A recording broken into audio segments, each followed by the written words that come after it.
Must our only options be to squawk and settle or to never leave the nest? What if I want to fly?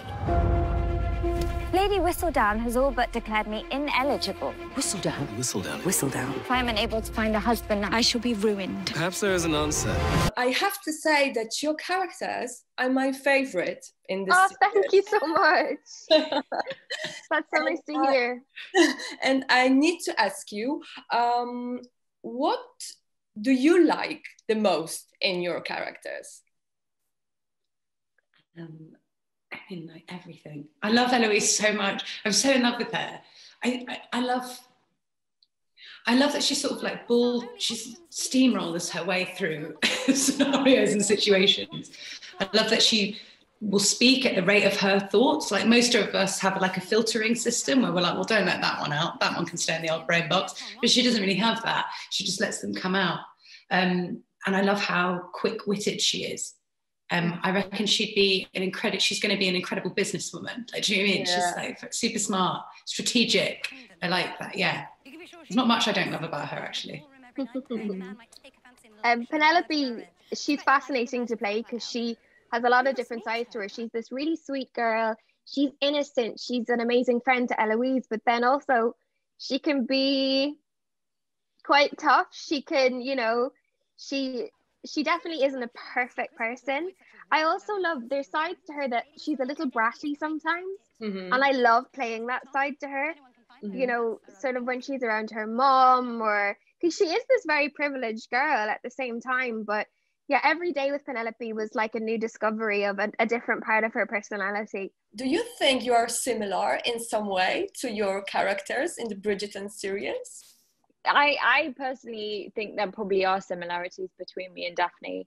There are also a lot of differences, but I think the main thing that I think I really admire in her, that I think I potentially have as well, or should have as an actor, is the ability to empathize. And I think Daphne is very empathetic. She cares about people.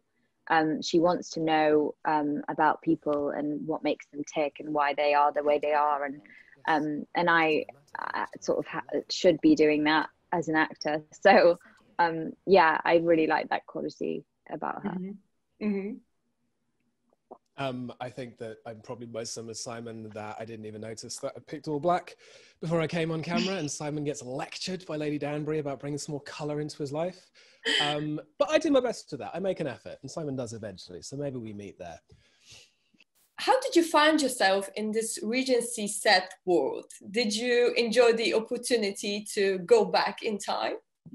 Yeah. I mean, if anyone's got any taste for history, this is a bit of a dream come true. There was so much reading around the period and also the etiquette and the really strict, ridiculous structure to the society that these characters inhabit, and also I think the level of status that the Bridgertons have. There was so much to read around, and then on top of that, we got to go to these amazing locations and a huge estates, and yeah, it was just an absolute treat.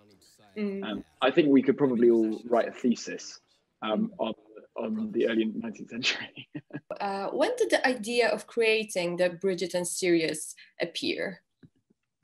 You know, prior to Bridgerton, I was a writer-producer on another Shondaland show, Scandal. And as that show was coming to an end, I was looking for something to do next.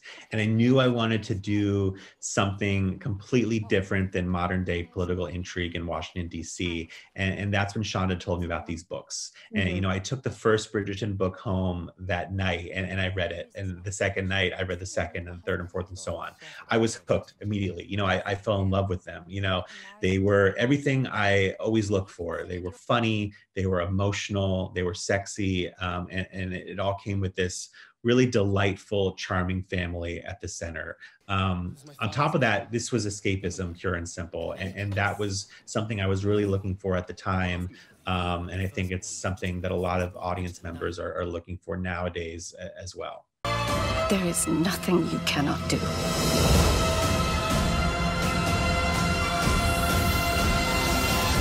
You are a Bridgerton. Oh, is this not lovely? All of us together again. Lovely indeed. We should tempt scandal more often.